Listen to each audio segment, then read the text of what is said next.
पद पंकज बंदना पद पंकज बंदना सिमरो अंगद दोख निकंदना दोख निकंदना अमरदास गुर हृदय जावो हृदय श्री गुरु रामदास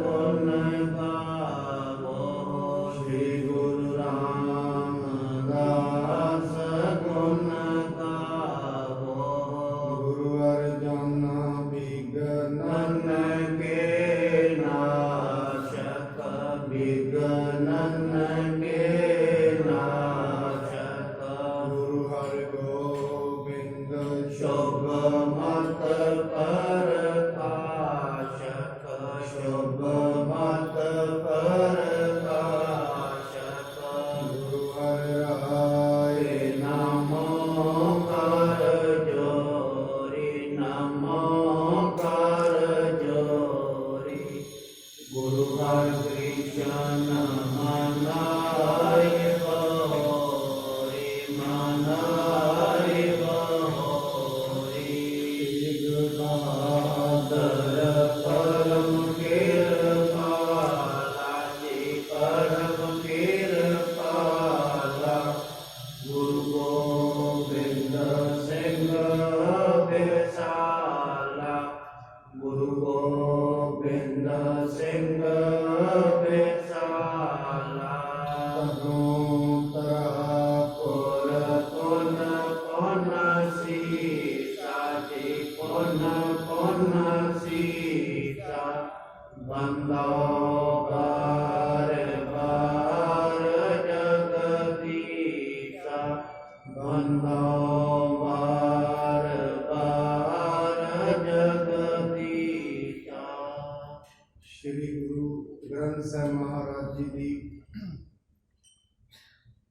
पावन पवित्र हजूरी अंदर जुड़ बैठे सत्संगी जनों, आप जी बहुत वडभागी हो जो संध्या वेले दे इस दीवान दे अंदर गुरु साहिब जी की पावन सत्संगत दे विच जुड़ बैठे हो, क्योंकि सत्संगत तो बिना मनुख के अंदर परमात्मा के प्रति भावना पक्की नहीं होती। परमात्मा के प्रति भाव दृढ़ नहीं होता जदों तई उस दे प्रति भाव नहीं, फिर उहदे उत्ते विश्वास भी नहीं होता। जदों तई उहदे ते विश्वास नहीं आया, उदों तई हृदय विच ज्ञान भी नहीं होता, समझ भी नहीं होती। सुखमणी साहिब जी महाराज कहते ने, जाकै हृदय विश्वास प्रभ आया, तत् ज्ञान तिस मन प्रगटाया। भै ते निरभो होए कुसुम, वो मनुख नालों नाल ही दुनिया के जितने भी भै हैं सारे दूर हो जाते, सारे डर खत्म हो जाते ने। ये जिहड़ी साधना है थोड़ी मुश्किल ते औखी है। मनुख नूं तुरना पैंदा है मार्ग ते, इन्नी छेती इसके फल प्राप्त नहीं होते।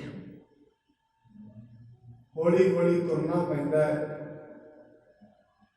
और ये दुनिया का राह ही ऐसा है, इसनूं भव सागर क्या गया है। भव सागर दे विच पता नहीं कदों किहड़ी लहर ने आउणा है, नाल दी नाल मनुख दे जप तप नूं देख लेंगे। गुरु नानक साहिब जी के कोल दो सिख गए भाई मान लो ते मांगा। ये दोवें सिख ज्ञान के मुतलाशी सन। सतगुरु जी अगे बेनती की कि महाराज साडा जन्म ते मरण कटो। ਅਸੀਂ ਤੁਹਾਡੇ ਕੋਲ ਆਏ ਹਾਂ ਇਸ ਚੀਜ਼ ਦੀ ਮੰਗ ਲੈ ਕੇ, ਕਿਉਂਕਿ ਸਾਧ ਸੰਗਤ ਮਨੁੱਖ ਦੀ ਜਿਹੜੀ ਮੰਗ ਹੈ, ਉਹਦੀਆਂ ਮੰਗਾਂ ਤੋਂ ਪਤਾ ਲੱਗਦਾ ਹੈ ਮਨੁੱਖ ਕਿਹੜੇ ਤਲ ਤੇ ਜੀ ਰਿਹਾ ਹੈ। ਜੇ ਹਜੇ ਮੰਗਾਂ ਪਦਾਰਥਾਂ ਦੀਆਂ ਨਹੀਂ, ਮਨੁੱਖ ਸਰੀਰ ਦੇ ਤਲ ਤੇ ਜੀ ਰਿਹਾ ਹੈ। ਜੇ ਮੰਗਾਂ ਅਧਿਆਤਮਿਕ ਹੋ ਗਈਆਂ ਨੇ, ਫਿਰ ਮਨੁੱਖ ਆਤਮਾ ਦੇ ਤਲ ਤੇ ਜੀ ਰਿਹਾ। ਮਨੁੱਖ ਮਾਨਸਿਕ ਤੇ ਸਰੀਰਿਕ ਤਲ ਤੇ ਜਦੋਂ ਜਿੰਦਾ ਹੈ, ਉਸ ਦੀ ਮੰਗ ਪਦਾਰਥ ਦੀ ਹੁੰਦੀ ਹੈ। ਜਦੋਂ ਮਨੁੱਖ ਆਤਮਾ ਦੇ ਤਲ ਤੇ ਜਿੰਦਾ ਹੈ, ਉਸ ਦੀਆਂ ਮੰਗਾਂ ਬਦਲ ਜਾਂਦੀਆਂ ਹਨ, ਔਰ ਮਨੁੱਖ ਦੀਆਂ ਮੰਗਾਂ ਰੋਜ਼ ਰੋਜ਼ ਬਦਲਦੀਆਂ ਨੇ। ਜੇ ਬੰਦਗੀ ਕਰ ਰਿਹਾ ਫਿਰ ਬਦਲਣਗੀਆਂ, ਕਿਉਂਕਿ ਰੋਜ਼ ਰੋਜ਼ ਸੁਰਤ ਦੇ ਅੰਦਰ ਬਦਲਾਅ ਆਉਂਦਾ ਹੈ। ਰੋਜ਼ ਸੰਗਤ ਕਰਨ ਦੇ ਨਾਲ, ਬੰਦਗੀ ਕਰਨ ਦੇ ਨਾਲ ਉਵੇਂ ਨਹੀਂ ਹੁੰਦਾ। ਜਿਵੇਂ ਜਿਵੇਂ ਬੰਦਗੀ ਚੱਲਦੀ ਹੈ, ਸੁਰਤ ਬਦਲਦੀ ਹੈ। ਜਿਹਨੂੰ ਬਾਣੀ ਕਹਿੰਦੀ ਹੈ, ਸਾਹਿਬ ਮੇਰਾ ਨੀਤ ਨਾਮ। ਪਰਮਾਤਮਾ ਦਾ ਨਵੇਂ ਤੋਂ ਨਵਾਂ ਰੂਪ ਮਨੁੱਖ ਨੂੰ ਰੋਜ਼ ਨਜ਼ਰ ਆਉਂਦਾ ਹੈ। ਇਸ ਕਰਕੇ ਉਹਨਾਂ ਦੀ ਮੰਗ ਇਹ ਸੀ, ਸ਼ਾਇਦ ਹੌਲੀ ਹੌਲੀ ਆਤਮਿਕ ਤਲ ਤੇ ਜਿਉਣਾ ਚਾਹੁੰਦੇ ਨੇ। ਮੰਗ ਬਦਲ ਗਈ। ਮੰਗ ਕੀ ਹੈ? ਅਸੀਂ ਜਨਮ ਤੇ ਮਰਨ ਘਟਾਉਣਾ ਚਾਹੁੰਦੇ ਹਾਂ। ਉਸ ਪਰਮਾਤਮਾ ਨੂੰ ਇਹ ਜੀਵ ਆਤਮਾ ਮਿਲਣੀ ਚਾਹੁੰਦੀ ਹੈ। ਕਿਹੜਾ ਪਰਮਾਤਮਾ? ਜਿਹੜਾ ਮੇਰੇ ਨਾਲ ਹੀ ਵਸਦਾ ਹੈ। ਕਿਉਂਕਿ ਬੜੀ ਘੜੀ ਮਨੁੱਖ ਇਹ ਕਹਿੰਦਾ ਉੱਪਰ ਵਾਲਾ ਜਾਵੇ, ਉੱਤੇ ਵਾਲਾ ਜਾਵੇ। ਉੱਤੇ ਕਿਹੜਾ ਪਰਮਾਤਮਾ ਹੈ? ਥੱਲੇ ਕਿਹੜਾ ਪਰਮਾਤਮਾ? ਉੱਤੇ ਆਕਾਸ਼ ਹੈ, ਥੱਲੇ ਵੀ ਆਕਾਸ਼ ਹੈ। ਇਹ ਧਰਤੀ ਟਿਕੀ ਹੋਈ ਨਹੀਂ ਹੈ, ਧਰਤੀ ਤੇ ਘੁੰਮ ਰਹੀ ਹੈ। ਅਸੀਂ ਇੱਥੇ ਬੈਠੇ ਹਾਂ, ਜਦੋਂ ਵੇਖਦੇ ਹਾਂ ਇਵੇਂ ਲੱਗਦਾ ਜਿਵੇਂ ਬੱਦਲ ਚੱਲ ਰਹੇ ਨੇ। ਬੱਦਲ ਨਹੀਂ ਘੁੰਮ ਰਹੇ, ਧਰਤੀ ਘੁੰਮ ਰਹੀ ਹੈ। ਦਿਨ ਰਾਤ ਬਣ ਰਹੇ ਨੇ, ਧਰਤੀ ਦੇ ਘੁੰਮਣ ਕਰਕੇ। ਉੱਤੇ ਆਕਾਸ਼ ਹੈ, ਥੱਲੇ ਵੀ ਆਕਾਸ਼ ਹੈ। ਬ੍ਰਹਮੰਡ ਦੇ ਵਿੱਚ ਧਰਤੀ ਘੁੰਮ ਰਹੀ ਹੈ। ਮਹਾਰਾਜ ਅੱਗੇ ਬੇਨਤੀ ਕੀਤੀ। ਸਤਿਗੁਰੂ ਜੀ ਕਹਿੰਦੇ ਨੇ, ਤੁਸੀਂ ਕਥਾ ਤੇ ਕੀਰਤਨ ਸੁਣਨਾ ਹੈ ਰੋਜ਼। ਕਹਿੰਦੇ ਮਹਾਰਾਜ ਸਿਰਫ ਇਹ ਸੁਣਨ ਦੇ ਨਾਲ ਹੀ ਭਲਾ ਹੋ ਜਾਏਗਾ? ਸਤਿਗੁਰੂ ਜੀ ਮਹਾਰਾਜ ਕਹਿੰਦੇ ਹਾਂ। ਕਹਿੰਦੇ ਮਹਾਰਾਜ ਇਸ ਤੋਂ ਇਲਾਵਾ ਕਿੰਨੇ ਕਠਿਨ ਕੰਮ ਹੁੰਦੇ ਨੇ। ਪਹਿਲੇ ਸਮਿਆਂ ਦੇ ਵਿੱਚ ਮਨੁੱਖ ਪਾਣੀ ਦੇ ਵਿੱਚ ਖਲੋਣਾ, ਅੱਗ ਦੇ ਸੇਕ ਦੇ ਕੋਲ ਆਪਣੇ ਆਪ ਨੂੰ ਰੱਖਣਾ, ਪੁੱਠੇ ਲਟਕਣਾ, ਬਾਹਾਂ ਨੂੰ ਸਿੱਧੀਆਂ ਖੜੇ ਰੱਖਣਾ, ਬਾਹਾਂ ਸੁੱਕ ਜਾਣੀਆਂ। ਮਹਾਰਾਜ ਇਹ ਸਾਧਨਾਵਾਂ ਕਠਿਨ ਨੇ, ਤੇ ਜਿਹੜੀ ਚੀਜ਼ ਜਿੰਨੀ ਕਠਿਨ ਹੁੰਦੀ ਹੈ ਉਨਾ ਹੀ ਫਲ ਜ਼ਿਆਦਾ ਹੁੰਦਾ ਹੈ। ਫਿਰ ਕੀ ਇਕੱਲੇ ਕਥਾ ਕੀਰਤਨ ਦੇ ਨਾਲ ਹੀ ਲਾਭ ਮਿਲ ਜਾਏਗਾ? ਮਹਾਰਾਜ ਕਿਵੇਂ ਮਿਲਦਾ? ਕਿਵੇਂ? ਸਤਿਗੁਰੂ ਜੀ ਫਿਰ ਇੱਕ ਉਦਾਹਰਨ ਦਿੰਦੇ ਨੇ। ਕਹਿੰਦੇ ਜਿਵੇਂ ਇੱਕ ਲੱਕੜਹਾਰਾ ਜੰਗਲ ਦੇ ਵਿੱਚ ਜਾਂਦਾ ਹੈ। ਲੱਕੜਹਾਰਾ ਜੰਗਲ ਦੇ ਵਿੱਚੋਂ ਲੱਕੜਾਂ ਵੱਢ ਕੇ ਲਿਆਉਂਦਾ ਹੈ, ਵੇਚਦਾ। ਉਹਨੂੰ ਕਿੰਨੇ ਪੈਸੇ ਮਿਲਦੇ ਨੇ? ਮਹਾਰਾਜ ਬਹੁਤ ਥੋੜੇ। ਪਰ ਮਿਹਨਤ ਕਿੰਨੀ ਕਰਦਾ? ਕਹਿੰਦੇ ਬਹੁਤ ਜ਼ਿਆਦਾ। ਫਿਰ ਕਹਿੰਦੇ ਇੱਕ ਨੇ ਸ਼ਹਿਰ ਦੇ ਵਿੱਚ ਕਰਿਆਨੇ ਦੀ ਦੁਕਾਨ ਪਾਈ ਹੈ। ਉਹਨੂੰ ਜਾਣਾ ਕਿਤੇ ਨਹੀਂ ਪੈਂਦਾ, ਲੋਕੀ ਉਹਦੇ ਕੋਲ ਹੀ ਹੁੰਦੇ ਨੇ। ਉਹ ਮਿਹਨਤ ਥੋੜੀ ਕਰਦਾ ਹੈ, ਪਰ ਲੱਕੜਹਾਰੇ ਨਾਲੋਂ ਜ਼ਿਆਦਾ ਉਹਨੂੰ ਮੁਨਾਫਾ ਹੁੰਦਾ ਹੈ। ਫਿਰ ਮਹਾਰਾਜ ਤੀਜਾ ਉਦਾਹਰਨ ਦਿੰਦੇ ਨੇ। ਕਹਿੰਦੇ ਇੱਕ ਦੀ ਸੋਨੇ ਦੀ ਦੁਕਾਨ ਹੈ ਬਾਜ਼ਾਰ ਦੇ ਵਿੱਚ। ਹੁਣ ਉਹਦੇ ਕੋਲ ਗਾਹਕ ਵੀ ਘੱਟ ਹੁੰਦੇ ਨੇ, ਪਰ ਉਹਨੂੰ ਮੁਨਾਫਾ ਬਹੁਤ ਜ਼ਿਆਦਾ ਹੁੰਦਾ। ਚੌਥਾ ਉਦਾਹਰਨ ਦਿੰਦੇ ਨੇ। ਕਹਿੰਦੇ ਇੱਕ ਦੀ ਹੀਰਿਆਂ ਦੀ ਦੁਕਾਨ ਹੈ। ਹੁਣ ਹੀਰਿਆਂ ਵਾਲੇ ਕੋਲ ਤੇ ਕੋਈ ਗਾਹਕ ਆਉਂਦਾ ਹੈ, ਪਰ ਹੀਰਿਆਂ ਵਾਲੇ ਨੂੰ ਫਲ ਜ਼ਿਆਦਾ ਮਿਲਦਾ। ਸਤਿਗੁਰੂ ਜੀ ਕਹਿੰਦੇ ਇਵੇਂ ਹੀ ਜ਼ਿੰਦਗੀ ਦਾ ਰਹੱਸ ਹੈ। ਇਹ ਜ਼ਰੂਰੀ ਨਹੀਂ ਜਿਹੜੇ ਕੰਮ ਵਿੱਚ ਮਿਹਨਤ ਜ਼ਿਆਦਾ ਹੋਏ ਫਲ ਉਹਦਾ ਹੀ ਜ਼ਿਆਦਾ ਮਿਲਦਾ, ਨਹੀਂ। ਮਹਾਰਾਜ ਕਹਿੰਦੇ ਇਸ ਕਰਕੇ ਕਥਾ ਤੇ ਕੀਰਤਨ ਤੁਸੀਂ ਸੁਣਨਾ ਹੈ। ਮਹਾਰਾਜ ਉਹਦੇ ਨਾਲ ਹੋਏਗਾ ਕੀ? ਕਹਿੰਦੇ ਉਸ ਦੇ ਨਾਲ ਪਹਿਲਾਂ ਦ੍ਰਿੜਤਾ ਆਏਗੀ, ਉਪਾਸਨਾ ਦ੍ਰਿੜ ਹੋਏਗੀ। ਕਿਉਂਕਿ ਇੰਨਾ ਸੌਖਾ ਨਹੀਂ ਹੈ ਪਰਮਾਤਮਾ ਦੇ ਸੋਝੀ ਹੋ ਜਾਣੀ, ਉਸ ਦਾ ਕਪਾਟ ਖੁੱਲ ਜਾਣਾ ਇਹ ਕੋਈ ਸੌਖਾ ਨਹੀਂ ਹੈ। हो सकता है साधना चलती रहे, इस जन्म में उसकी सुधी ना हो सकता है। ये उसकी किरपा नाल होनी है जिस दिन होनी है। आ बाहरी तौर पर जेडे असी कर्म कर रहे हैं ये तो शुरुआत है। जे मनुख शुरुआत का ही हंकार कर लवे, शुरुआत में ही मंजिल समझ लवे, फिर मूर्खता है और कुछ। ये शुरुआत है। गुरबाणी पढ़ते हैं, शुरुआत है। फिर गुरबाणी के जेडे अर्थ ने वो समझ लेने, वो उस अगली कदम है। फिर वो अंदर बस जाने, ये फिर पहुंच जाने। पर इन्नी जल्दी नहीं है। बाणी कहती है खन्ने होन दिखी, वाल होन दिखी, ये मार्गी। हरेक मनुख को यह लगता रहता है मैं धार्मिक, हरेक को लगता। बड़ी बारी ये बेनती करते हैं साध संगत, अपने अंदर अवगुण वेखने कि किसी विरले के हिस्से, अपने अंदर अवगुणों को वेख लेना, अपन कमियां को वेखना, यही तो पहला कदम है रब दे नाल दा। पहला कदम, दूजा नहीं, पहला। मेरे अंदर कमियां नहीं, ये वेख लेना। फिर उन्होंने कमियां को दूर करने वास्ते संगत में आना, बंदगी करनी, ये आरंभ है। हौली हौली उन्होंने का दूर हो जाना ते परमात्मा का साक्षात इस सुध में हो जाना। अखा नाल तो नहीं दिखना, अखा का तो विषय ही नहीं है, शरीर का तो विषय नहीं है। शरीर खत्म हो जाएगा, शरीर का मिल जाना, गुरु के द्वारे मिल जाना, शरीर का मिल जाना, एक परमात्मा का मिलन नहीं। हजे तो शुरुआत है। शरीर आ जाता है गुरुद्वारे, मन कई बार आके भी इतने नहीं होता, मन नहीं। शरीर संगत में बैठ जाता है, मन नहीं। आम उदाहरण देते हैं, दुनिया में जिन्नियां भी चीज़ां बड़ियां ने, मनुख ने घोड़े फड़े जंगलों चों, घोड़ियां नूं अपने काम में लिया, घोड़ियां के मूँह दे विच घोड़ियां के मुख दे विच घड़ियाल पा दिता। घोड़े चलते हैं स्पीड से, रोकने वास्ते की है उन्होंने लगाम पाई है। हाथी नूं रोकने वास्ते अंकुश लाया। उस तो बाद गड्डियां ने, मोटरां ने, कारां ने, वो चलदियां बड़ी स्पीड से, ब्रेकां नहीं। जे किते घोड़ा बड़ी तेज चल रहा हो, लगाम होए ही ना, कोई घोड़े को नहीं खरीदेगा, क्योंकि ये चलता तो है, रुकता नहीं है। मनुख कार लै लवे, होए भी वधिया, आखते कि चलते पैंदी है, रुकती नहीं है, कोई नहीं कार के बैठे, कोई लेगा ही नहीं।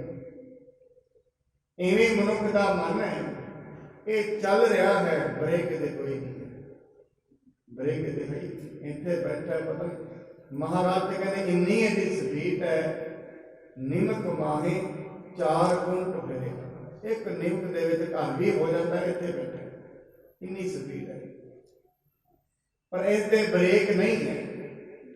ये पंक्ति वैसे गुरबाणी में तो नहीं है, पर यह पंक्ति नूं कई बार पढ़िया करता है। मन लोचै बुराइयां, गुर शब्दी ए मन होलिया, तेग बहादुर बोलिया, धर पईए धर्म न छूटे। ये मनुख के मन के ब्रेकां लगदियां ने गुरु के शब्द दी। जदों तक गुरु के शब्द दीयां ब्रेकां नहीं लगणगियां, मन किसी काम का, ये मन तुर ही जाएगा, कृष्ण आगे तो के बढ़ती जाएगी, ब्रेक लगेगी। मनुख सारी उम्र ही भजदा रहेगा, ब्रेक तो कोई नहीं, पता ही नहीं लगा ब्रेक का। इस करके ये मन भजते रहा है, ब्रेक तो कोई नहीं, पता इन्हें कुछ नहीं। इस करके इस मन के उत्ते एक ही ब्रेक लगती। महाराज ने गुरबाणी के उदाहरण दिता है, हस्ती सिर ज्यों अंकस है, अहरण ज्यों सिर दे, मन तन आके राख के उभी से। खड़ा होकर सिर मन अगे रखना, मन अगे रखना बहुत असंभव है।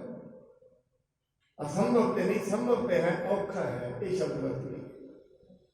मन अगे रखना बड़ा औखा है, मत्था टेकदे शरीर के अगे रखा जाता है, मन नहीं रखा। मन जदों ते मन अगे नहीं रखा जाएगा उदों ते साधना संपन्न नहीं होनी। मनुख अपनी बुद्धि के अनुसार चल रहा है, अपने मन के अनुसार चल रहा है। गुरु की कहता है, गुरु की मत की है, कोई नहीं। और मैं बड़ी बारी ये बेनती करता है, गुरु नानक साहब जो उदासियां ते गए थे, उन्होंने पंडित भी मिले, मुलाने भी मिले। महाराज उन्होंने कहते हैं कि तुसी बाहरी तौर पर धार्मिक ते बन गए हो। बाहरी तौर पर धार्मिक बन जाना एक श्रृंगार है, कोई भी बन सकता। पर बाणी कहती अंतरीवी तौर पर धार्मिक बन जाना ये बड़ी कठिन साधन है, बड़ा औखा। बाहरी तौर पर गेहूं वस्त्र पा लेने बड़े आसान है, बहुत सौखे, औखा थोड़ी। बाहरी तौर पर करमंडल पढ़ लेना बड़ा सौखा है, आसान है। पर अंतरीवी तौर पर किते मन भी गुरु का सिख बन जाए ये बड़ा औखा, औखी सौखा नहीं। बाणी दे सब दया कपा संतोख सूत जत गंढी सत बल। महाराज ने ये 4 गुण दसे ने, कहते ठीक है जिनेऊ ते तू पाया है, ठीक है पाई रख, पर जे तेरे अंदर ये 4 गुण नहीं फिर जनेऊ तेरा सदा नहीं निकलेगा। क्योंकि सिखा कान चढ़ाइया गुरु ब्राह्मण किया, गुरु ब्राह्मण बन गया। सिखा कान चढ़ाइया गुरु ब्राह्मण दिया, ओ मुआ ओ झड़ पया वे तग्गा गया। ये धार्मिक चिन्ह उदों तई ते नाल नहीं, उदों तई साथ निभाउणगे जदों तई शरीर है। जिस दिन शरीर खत्म हो जाएगा कोई भी धार्मिक चिन्ह नाल नहीं, भावें कैसा भी है। इस करके याद रखना साध संगत, जदों तई शरीर है उदों तई धार्मिक चिन्ह नाल नहीं, जिस दिन शरीर खत्म हो जाएगा चिन्ह नाल नहीं। नाल की जाएगा, बाणी कहती एहो जनेऊ जी का हई का पंडे का। नाल की जाएगा दया, कोई काम जिहड़ा जीव आत्मा के उत्ते लिखिया गया वो नाल जाएगा। क्योंकि असल दे विच मनुख नूं पापां दा फल छेती मिल जाता है, पुण्य का थोड़ा लेट मिलता है। कारण की है, जदों मनुख पाप करता है उदों पूरा सचेत, जदों धर्म करता है उदा एकाग्र नहीं होता। इस करके संगत विच आके भी कई बार मनुख नूं लगता है मन इत्थे बैठा रहिंदा है, शरीर इत्थे बैठा रहिंदा है, मन किते गया। बाणी दे के दी प्रभ की उस्तत करो संत मीत सावधान बेटा। इस करके बार बार संगत क्यों करनी है, कि मन एकाग्र होना लगता करनी। संगत का लाभ यही है, मन एकाग्र होना लगता।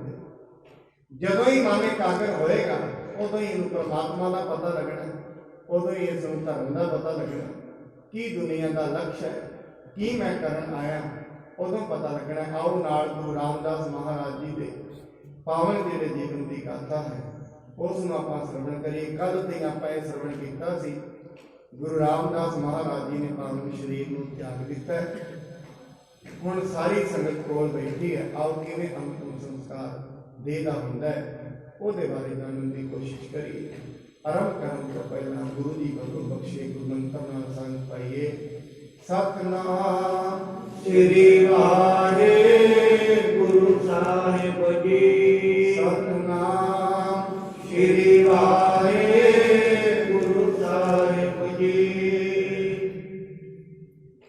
हाहाकार सबन मह हुआ प्रेमी सीखन को बन रोवा।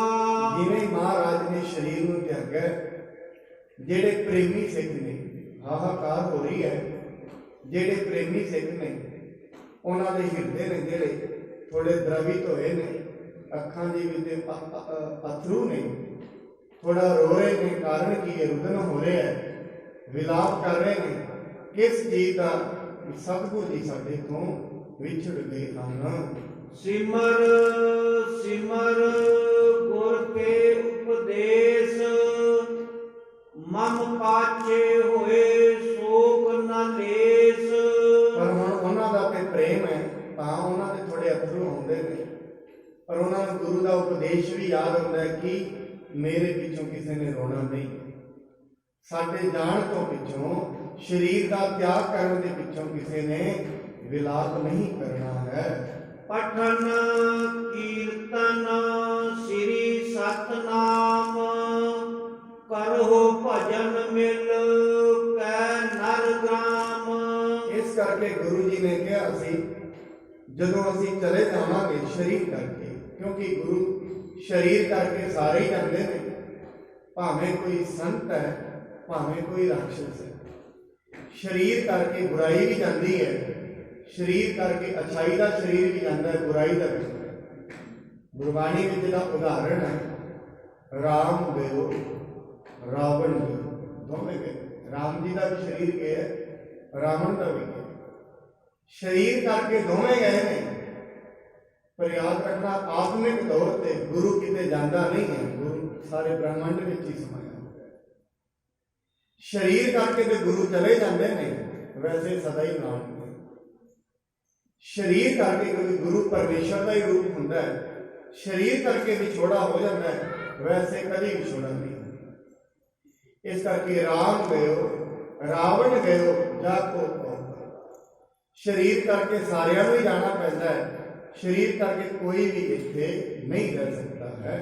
ਸਿਆਣੇ ਸਿੱਖ ਵਰਜੈ ਕਹਿ ਬਾਨੀ, ਗਿਰਾ ਗੁਰੂ ਕੀ ਕਰੈ ਬਖਾਨੀ। ਸਿਆਣੇ ਸਿੱਖਾਂ ਨੇ ਵਰਜ ਦਿੱਤਾ ਅਤੇ ਕਿਹਾ ਹੈ, ਗੁਰੂ ਸਾਹਿਬ ਜੀ ਨੇ ਹੁਕਮ ਕੀਤਾ ਸੀ ਰੋਣਾ ਨਹੀਂ, ਮਤ ਮੈਂ ਪਿੱਛੇ ਕੋਈ ਰੋਗ ਸੀ ਸੋ ਮੈਂ ਮੂਲ ਨਾ ਪਾਇਆ। ਮੇਰੇ ਪਿੱਛੋਂ ਕਿਸੇ ਨੇ ਵਿਲਾਪ ਨਹੀਂ ਕਰਨਾ ਹੈ, ਕਿਉਂਕਿ ਬਾਣੀ ਦਾ ਵੀ ਫਰਮਾਨ ਹੈ, ਸੰਤ ਮੋਏ ਕਿਆ ਰੋਈਐ ਜੋ ਆਪਣੇ ਗ੍ਰਹਿ। ਸੰਤ ਦੇ ਜਾਣ ਤੇ ਰੋਣਾ ਕਿਉਂ ਹੈ? ਕਿਉਂਕਿ ਜਿਹੜਾ ਸੰਤ ਹੈ ਉਹ ਤੇ ਜਿਉਂਦਿਆਂ ਜਿਉਂਦੇ, ਸੰਤ ਦਾ ਮਤਲਬ ਜਿਹਨੇ ਨਾਮ ਜਪਿਆ, ਸੰਤ ਦਾ ਮਤਲਬ ਮੈਂ ਪਹਿਲਾਂ ਹੀ ਕਹਿ ਦਿੱਤਾ ਹੈ, ਸਰੀਰ ਨਹੀਂ। ਜਿਹਨੇ ਬੰਦਗੀ ਕੀਤੀ ਹੈ ਉਹ ਘਰ ਵਿੱਚ ਰਹਿ ਕੇ ਵੀ ਕਰ ਸਕਦਾ ਹੈ, ਕਿਤੇ ਵੀ ਰਹਿ ਕੇ ਕਰ ਸਕਦਾ ਹੈ, ਉਹ ਸੰਤ। ਜਿਹੜਾ ਸੱਚ ਦੇ ਨਾਲ ਜੁੜ ਗਿਆ, ਜਿਹਨੇ ਆਪਣੇ ਮਨ ਨੂੰ ਸਾਧ ਲਿਆ, ਕਹਿੰਦੇ ਇਸ ਕਰਕੇ ਉਹ ਤੇ ਜਿਉਂਦਿਆਂ ਦੀ ਜੋਤੀ ਦੇ ਨਾਲ ਜੋਤ ਮਿਲ ਜਾਂਦੀ ਹੈ, ਜੋਤ ਦੇ ਨਾਲ ਜੋਤ ਉਹ ਮਿਲ ਜਾਂਦੀ ਹੈ। ਇਸ ਕਰਕੇ ਸਰੀਰ ਦਾ ਜਿਹੜਾ ਤਿਆਗ ਹੈ, ਸਰੀਰ ਦੇ ਤਿਆਗ ਕਰਨ ਦੇ ਨਾਲ ਸੰਤ ਨਹੀਂ ਬਣਦਾ ਹੈ। ਜਨਮ ਮਰਨ ਦੋਹੂ ਮੈਂ ਨਾਹੀ, ਜਨ ਪਰਉਪਕਾਰੀ। ਨਾ ਸੰਤ ਦਾ ਜਨਮ ਹੁੰਦਾ ਹੈ ਨਾ ਮਰਨ ਹੁੰਦਾ ਹੈ। ਕਿਉਂ? ਜਨਮ ਤੇ ਮਰਨ ਸਰੀਰ ਦਾ ਹੁੰਦਾ ਹੈ, ਆਤਮਾ ਦਾ ਨਹੀਂ। ਆਤਮ ਜਿਹੜੀ ਹੈ, ਆਤਮ ਸਦਾ ਹੀ ਹੁੰਦਾ ਹੈ।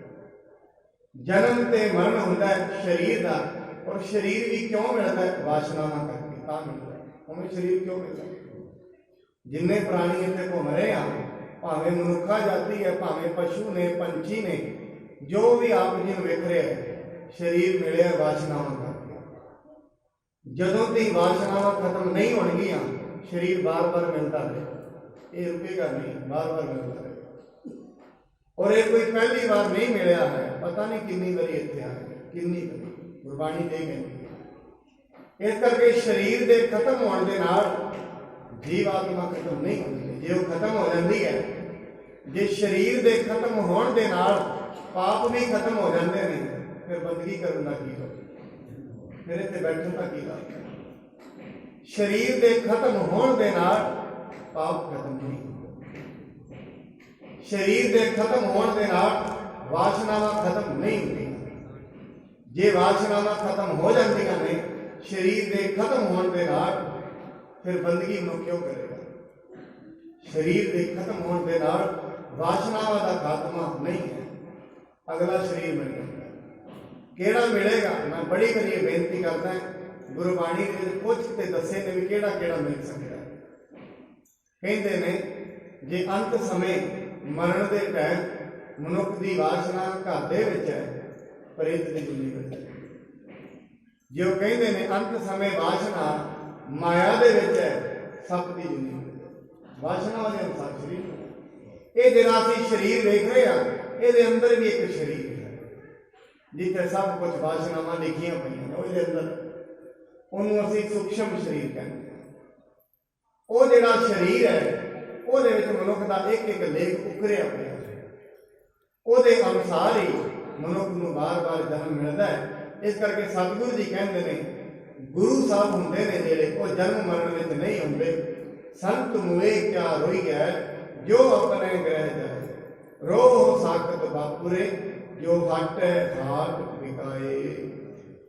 ਧਰੀ ਧੀਰ ਭਾਨੀ ਨਹਿ ਰੋਈ, ਬੈਠੀ ਪਤੀ ਸਮੀਪੀ ਹੋਈ। ਮਾਤਾ ਭਾਨੀ ਜੀ ਨੂੰ ਗੁਰੂ ਰਾਮਦਾਸ ਮਹਾਰਾਜ ਜੀ ਨੇ ਸ਼ੁਭ ਬਚਨ ਕਹੇ ਸਨ, ਅੱਜ ਤੋਂ ਤੁਸੀਂ ਧੀਰਜ ਰੱਖਣਾ ਹੈ। ਇਸ ਕਰਕੇ ਉਹਨਾਂ ਨੇ ਧੀਰਜ ਰੱਖਿਆ, ਉਹਨਾਂ ਨੇ ਵਿਲਾਪ ਨਹੀਂ ਕੀਤਾ ਹੈ। ਨਿਕਟ ਹੁੰਦੇ ਇੱਕ ਦ੍ਰਿਸ਼ ਜੁਗ ਭਰਾਤਾ, ਦਿਸ ਦੂਸਰ ਸ੍ਰੀ ਅਰਜਨ ਤਾਤਾ। ਇੱਕ ਪਾਸੇ ਤੇ ਭਰਾ ਬੈਠਾ ਹੋਇਆ ਸੀ, ਦੂਜੇ ਪਾਸੇ ਗੁਰੂ ਸਾਹਿਬ ਜੀ ਦੇ, ਗੁਰੂ ਅਰਜਨ ਸਾਹਿਬ ਜੀ ਮਹਾਰਾਜ ਉਹ ਬੈਠੇ ਹੋਏ ਸਨ। ਤੂੰ ਸਨ ਠਾਣ ਹਿਰਦੇ ਬਿਸਮਾਏ, ਉਠ ਬੂਟੇ ਇਮ ਬਾਪ ਲਾਏ। ਸਾਰੇ ਚੁੱਪ ਕਰਕੇ ਬੈਠੇ ਸਨ। ਫਿਰ ਬਾਬਾ ਬੁੱਢਾ ਸਾਹਿਬ ਜੀ ਖੜੇ ਹੋਏ ਨੇ, ਕਿਉਂਕਿ ਉਹ ਸਾਰਿਆਂ ਤੋਂ ਵੱਡੇ ਨੇ। ਉਹਨਾਂ ਨੇ ਖੜੇ ਹੋ ਕੇ ਸਾਰਿਆਂ ਨੂੰ ਬਚਨ ਕਹੇ ਹਨ। ਬੈਠਣ ਕਿਉ ਬਨ ਹੈ ਇਸ ਕਾਲਾ, ਹੋਏ ਉਚਿਤ ਕ੍ਰਿਤ ਕਰੋ ਵਿਸਾਲਾ। ਕਹਿੰਦੇ ਨੇ ਹੁਣ ਬੈਠਣਾ ਨਹੀਂ ਚਾਹੀਦਾ, ਹੁਣ ਤੇ ਸਾਹਿਬ ਜੀ ਮਹਾਰਾਜ ਸ਼ਰੀਰ ਤਿਆਗ ਗਏ ਨੇ। ਹੁਣ ਤੇ ਸਾਨੂੰ ਜੋ ਅਗਲੀ ਕਾਰਜ ਹੈ ਉਹ ਸਾਨੂੰ ਕਰਨੇ ਚਾਹੀਦੇ ਹਨ। ਬੁੱਧੋ ਦਰਸ ਗੁਰ ਪਾਛਲ ਸਮੋ, ਪਿਖੇ ਸੁਨੇ ਕਰ ਲੀਨਸ ਨਮੋ। ਇਸ ਕਰਕੇ ਗੁਰੂ ਦੇ ਜਿਹੜੇ ਅੰਤਮ ਦਰਸ਼ਨ ਨੇ ਉਹ ਤੁਸੀਂ ਵੇਖ ਲਏ, ਉਹਨਾਂ ਨੇ ਤੁਹਾਨੂੰ ਉਪਦੇਸ਼ ਵੀ ਦਿੱਤਾ ਹੈ ਔਰ ਤੁਸੀਂ ਉਹਨਾਂ ਨੂੰ ਨਮਸਕਾਰ ਵੀ ਕੀਤੀ ਹੈ।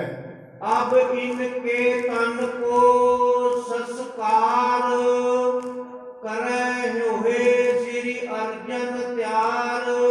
ਇਸ ਕਰਕੇ ਹੁਣ ਸ੍ਰੀ ਗੁਰੂ ਅਰਜਨ ਸਾਹਿਬ ਜੀ ਨੂੰ ਕਹਿੰਦੇ ਨੇ ਤੁਸੀਂ ਤਿਆਰ ਹੋ, ਜੋ ਇਹਨਾਂ ਦਾ ਪਾਰਥਿਵ ਪਵਿੱਤਰ ਸਰੀਰ ਹੈ ਮਹਾਰਾਜ ਜੀ ਦਾ, ਉਸ ਸਰੀਰ ਦਾ ਸੰਸਕਾਰ, ਜੋ ਅੰਤਮ ਸੰਸਕਾਰ ਹੈ, ਅਗਨ ਦੇ ਸਪੁਰਦ ਕਰਨਾ ਹੈ, ਉਹ ਕਰਨਾ ਹੈ। ਸਕਲ ਵਸਤ ਕੋ ਕਰੋ ਸਕੇਲਾ, ਸਗਰੇ ਸਿੱਖ ਸੰਗਤ ਕਰ ਮੇਲਾ। ਇਸ ਕਰਕੇ ਸਾਰਿਆਂ ਨੂੰ ਕਿਹਾ ਜੋ ਵਸਤੂਆਂ ਚਾਹੀਦੀਆਂ ਨੇ ਸੰਸਕਾਰ ਵਾਸਤੇ, ਸਾਰਿਆਂ ਨੂੰ ਕਿਹਾ ਤੁਸੀਂ ਸਾਰੇ ਤਿਆਰ ਹੋਵੋ, ਉਹਨਾਂ ਵਸਤੂਆਂ ਨੂੰ ਇਕੱਠੀਆਂ ਕਰੋ। ਬਹੁ ਕੰਚਨ ਕੇ ਕੁਸਮ ਕਰਾਵੋ, ਜਾਵੋ ਤਿਲ ਚੰਦਨ ਕ੍ਰਿਤ ਅਨਾਵੋ। ਜਿਵੇਂ ਸੰਸਕਾਰ ਦੇ ਵਾਸਤੇ ਜਲ ਚਾਹੀਦਾ ਹੁੰਦਾ ਹੈ, ਤਿਲ ਚਾਹੀਦੇ ਹੁੰਦੇ ਨੇ, ਜਿਵੇਂ ਛੋਟੇ ਛੋਟੇ ਜਿਹੜੇ ਕੰਚਨ ਦੇ ਫੁੱਲ ਨੇ ਉਹ ਵੀ ਤਿਆਰ ਕਰੋ, ਕਿਉਂਕਿ ਜਦੋਂ ਗੁਰੂ ਸਾਹਿਬ ਜੀ ਨੂੰ ਲੈ ਕੇ ਜਾਣਗੇ ਉਹ ਫਿਰ ਕੰਚਨ ਦੇ ਜਿਹੜੇ ਫੁੱਲ ਨੇ, ਸੋਨੇ ਦੇ ਫੁੱਲ ਨੇ, ਉਹਨਾਂ ਨੂੰ ਉੱਤੋਂ ਸੁੱਟਿਆ ਜਾਏਗਾ। ਬਹੁ ਧਨ ਸੰਗ ਬਿਮਾਨ ਬਣਾਵੋ, ਪਸ ਮੰਬਰ ਬਹੁ ਮੋਲ ਲਿਆਵੋ। ਬਹੁਤ ਜ਼ਿਆਦਾ ਧਨ ਇਕੱਠਾ ਕਰਕੇ ਵਿਮਾਨ ਲੈ ਕੇ ਆਓ, ਤੇ ਬੜਾ ਸ਼੍ਰੇਸ਼ਟ ਜਿਹੜਾ ਪਸ਼ਮੀਨਾ ਹੈ ਉਸ ਦਾ ਜਿਹੜਾ ਕੱਪੜਾ ਹੈ ਉਹ ਵੀ ਲਿਆਂਦਾ ਜਾਵੇ। ਕਾਸ਼ਟ ਸੰਚੈ ਨਰ ਲੈ ਜਾਵੋ, ਤੀਰ ਬਿਪਾਸਾ ਪਾਸ ਪਹੁੰਚਾਵੋ। ਨਾਲੇ ਕਿ ਚੰਦਨ ਦੀਆਂ ਲੱਕੜਾਂ ਲਿਆਂਦੀਆਂ ਜਾਣ, ਉਹਨਾਂ ਲੱਕੜਾਂ ਨੂੰ ਜਿਹੜਾ ਵਿਆਸਾ ਦਰਿਆ ਹੈ, ਬਿਆਸ ਦਰਿਆ ਦੇ ਕੰਢੇ ਤੇ ਮਹਾਰਾਜ ਜੀ ਸਾਹਿਬ ਦਾ ਸੰਸਕਾਰ ਹੋਣਾ ਹੈ, ਉੱਥੇ ਜਿਹੜਾ ਲੱਕੜਾਂ ਹਨ ਉਹਨਾਂ ਨੂੰ ਪਹੁੰਚਾਇਆ ਜਾਏ। ਜਹ ਸ਼੍ਰੀ ਅਮਰਦਾਸ ਕੋ ਮੰਦਰ, ਸਭ ਕੋ ਰੁਚੈ ਸੋ ਫਲ ਹੈ ਸੁੰਦਰ। ਜਿੱਥੇ ਸ਼੍ਰੀ ਗੁਰੂ ਅਮਰਦਾਸ ਮਹਾਰਾਜ ਜੀ ਦਾ ਸੰਸਕਾਰ ਹੋਇਆ ਸੀ, ਉੱਥੇ ਇਹਨਾਂ ਦੇ ਪਾਵਨ ਸਰੀਰ ਦਾ ਸੰਸਕਾਰ ਕਰਨਾ ਹੈ। ਸੁਨ ਬ੍ਰਿਤ ਤੇ ਉਠ ਕਰ ਤਤਕਾਲਾ, ਤੁਰਤ ਮੋਰੀ ਲੈ ਨਰ ਜਾਲਾ। ਸਭ ਉਸੇ ਟਾਈਮ ਹੀ ਗੁਰੂ ਸਾਹਿਬ ਜੀ ਦੇ ਬਚਨ ਸੁਣੇ, ਬਾਬਾ ਮੋਹਰੀ ਜੀ ਖੜੇ ਹੋ ਗਏ। ਉਹ ਖੜੇ ਹੋ ਕੇ ਕਈ ਮਨੁੱਖਾਂ ਨੂੰ ਨਾਲ ਲੈ ਕੇ ਲੱਕੜਾਂ ਇਕੱਠੀਆਂ ਕਰਨ ਵਾਸਤੇ ਉੱਥੇ ਚਲੇ ਗਏ ਹਨ। एक एक सेवा पर नर धन को, करे खरे कह सबन को। ਸਾਰਿਆਂ ਨੂੰ ਅੱਡ ਅੱਡ ਸੇਵਾਵਾਂ ਦੇ ਦਿੱਤੀਆਂ ਨੇ, ਕਿਸੇ ਦੀ ਕੋਈ ਸੇਵਾ ਹੈ। ਸਾਰੇ ਮਨੁੱਖ ਆਪੋ ਆਪਣੀਆਂ ਸੇਵਾਵਾਂ ਤੇ ਖੜੇ ਹੋ ਗਏ ਹਨ। आप आए वृद्ध के संग मिलकर, श्री अर्जन के संग सो रलकर। ਇਸ ਕਰਕੇ ਉਸੇ ਸਮੇਂ ਗੁਰੂ ਬਾਬਾ ਬੁੱਢਾ ਸਾਹਿਬ ਜੀ ਤੇ ਗੁਰੂ ਅਰਜਨ ਸਾਹਿਬ ਜੀ ਮਿਲ ਕੇ ਬੈਠ ਗਏ ਹਨ। देश सो मस सो केस पखारे, बिमल नीर मज्जे अंग सारे। ਉਦੋਂ ਹੀ ਫਿਰ ਦਹੀਂ ਦੇ ਨਾਲ ਸਤਿਗੁਰੂ ਜੀ ਦੇ ਪਾਵਨ ਕੇਸਾਂ ਨੂੰ ਧੋਤਾ ਗਿਆ, ਇਸ਼ਨਾਨ ਕਰਾਇਆ ਗਿਆ, ਪਾਵਨ ਸਰੀਰ ਨੂੰ ਖੜਾ ਕਰਕੇ ਫਿਰ ਬਾਬਾ ਬੁੱਢਾ ਸਾਹਿਬ ਜੀ ਗੁਰੂ ਅਰਜਨ ਸਾਹਿਬ ਜੀ ਨੇ ਇਸ਼ਨਾਨ ਕਰਵਾਇਆ ਹੈ। सुंदर वस्त्र नवीन बनाए, सर्ब अंग मह ले पहराए। ਤੇ ਨਵੇਂ ਜਿਹੜੇ ਵਸਤਰ ਨੇ ਉਹ ਗੁਰੂ ਮਹਾਰਾਜ ਜੀ ਦੀ ਪਾਵਨ ਦੇਹ ਨੂੰ ਪਹਿਨਾਏ ਗਏ ਹਨ। तब लग आयव रुचर महाना, रच्यो रुचर शुभ अंबर ताना। ਉਸੇ ਸਮੇਂ ਜਿਹੜਾ ਪਾਵਨ ਵਿਵਾਨ ਹੈ ਬੜਾ ਸੋਹਣਾ ਬਣਾਇਆ ਗਿਆ ਹੈ, ਉਹ ਆ ਗਿਆ ਹੈ। ਉਸ ਤੇ ਫਿਰ ਪਾਵਨ ਸੋਹਣੇ ਕੱਪੜੇ ਜਿਹੜੇ ਉਹ ਵਿਛਾਏ ਗਏ ਹਨ। फूलन माल विशाल बनाई, चहु दिस मह जिस के नरकाई। ਫਿਰ ਉਹ ਜਿਹੜਾ ਵਿਵਾਨ ਹੈ ਉਹਦੇ ਚਾਰੋਂ ਦਿਸ਼ਾਵਾਂ ਦੇ ਵਿੱਚ ਸੁੰਦਰ ਫੁੱਲਾਂ ਦੀਆਂ ਮਾਲਾਵਾਂ ਨੇ, ਉਹਨਾਂ ਨੂੰ ਲਟਕਾ ਦਿੱਤਾ ਗਿਆ ਹੈ। महासुगंध उलीचन करे, ल्याए उतार्यो ते स्थल धरे। ਉਸ ਤੋਂ ਬਾਅਦ ਫਿਰ ਮਹਾ ਸੁਗੰਧੀਆਂ ਨੇ ਜਿਹੜੀਆਂ ਉਹ ਸੁਗੰਧੀਆਂ ਖਿਲਾਰੀਆਂ ਗਈਆਂ ਹਨ ਤੇ ਮਹਾਰਾਜ ਜੀ ਦੇ ਪਾਵਨ ਸਰੀਰ ਨੂੰ ਫਿਰ ਦੂਜੀ ਜਗ੍ਹਾ ਤੇ ਲਿਆਂਦਾ ਗਿਆ ਹੈ। तब उठाए सतगुर को डाए, पस मंबर को ऊपर पाए। ਸੁੰਦਰ ਵਸਤਰਾਂ ਨੂੰ, ਪਿਸ਼ੰਬਰ ਦੇ ਜਿਹੜੇ ਸੁੰਦਰ ਵਸਤਰ ਨੇ ਉਹ ਗੁਰੂ ਮਹਾਰਾਜ ਜੀ ਦੇ ਸਰੀਰ ਤੇ ਪਾਏ ਗਏ ਹਨ। सिख संगत मिलके समुदाय, अंजुल फूलन के बरखाए। ਸਾਰੀ ਸਿੱਖ ਸੰਗਤ ਇਕੱਠੀ ਹੋਈ, ਸਾਰਿਆਂ ਨੇ ਇਕੱਠੇ ਹੋ ਕੇ ਹੱਥਾਂ ਦੇ ਵਿੱਚ ਸੁੰਦਰ ਫੁੱਲ ਫੜ ਲਏ ਤੇ ਜਿਹੜੇ ਸੁੰਦਰ ਫੁੱਲਾਂ ਦੀ ਵਰਖਾ ਹੈ ਉਹ ਗੁਰੂ ਮਹਾਰਾਜ ਜੀ, ਗੁਰੂ ਰਾਮਦਾਸ ਮਹਾਰਾਜ ਜੀ ਦੇ ਪਾਵਨ ਸਰੀਰ ਤੇ ਕੀਤੀ ਜਾ ਰਹੀ ਹੈ। जय जयकार ऊंच धुन होवा, मन हो विमान सुरग को जोवा। ਜਿੰਨੀ ਵੀ ਸੰਗਤ ਹੈ ਜੈ ਜੈਕਾਰ ਦੀ